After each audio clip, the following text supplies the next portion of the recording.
Je m'appelle Émilie Serretti, j'ai été finissante au Cégep du Vieux-Montréal en design de présentation.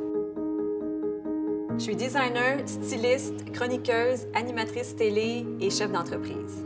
Tu sais, toi, t'as besoin d'un havre de paix, là. T'as 4 enfants, t'as une garderie. Présentement, je travaille sur plusieurs projets. J'ai toujours ma chronique au magazine Les Idées de ma maison depuis des années. Je travaille aussi sur des projets résidentiels, je travaille sur des projets commerciaux. Je travaille dans plusieurs émissions de télévision. Je suis porte-parole aussi pour certains événements. C'est très diversifié. J'ai pas assez de 5 jours dans une semaine. Ce qui m'a amené à choisir le programme de design de présentation du Cégep du Vieux-Montréal, c'est le côté commercial, le côté média, moi, qui m'interpellait beaucoup.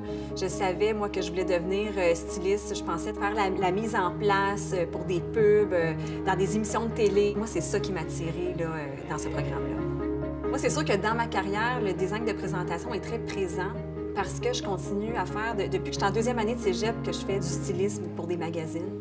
Ça, c'est du vrai design de présentation. C'est de travailler dans des studios, c'est de faire du stylisme pour des compagnies, faire des publicités. Ça, c'est quelque chose que j'aime beaucoup. Moi, c'est mon amour profond, c'est ça.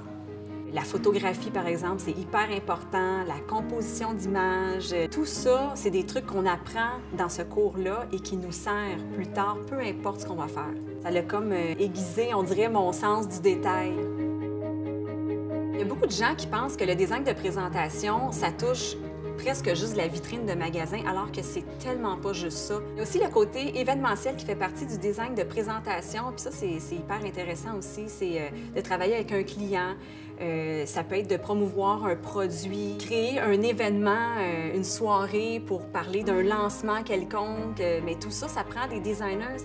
Tout ce qu'on apprend nous sert à quelque chose. Le dessin technique, évidemment, on le fait sur logiciel, mais il faut l'apprendre à la mitaine, comme on dit au début. J'ai fait des projets dernièrement où tout se passait vraiment de façon virtuelle. Ça, c'est très nouveau, mais c'est vers là qu'on s'en va aussi.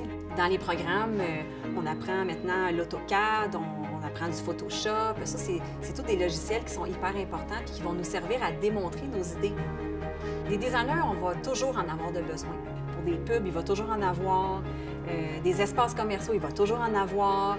Des shootings photos, il va toujours en avoir aussi. Des designers, là, c'est un travail qui va être encore demandé là, dans très, très longtemps, c'est sûr et certain.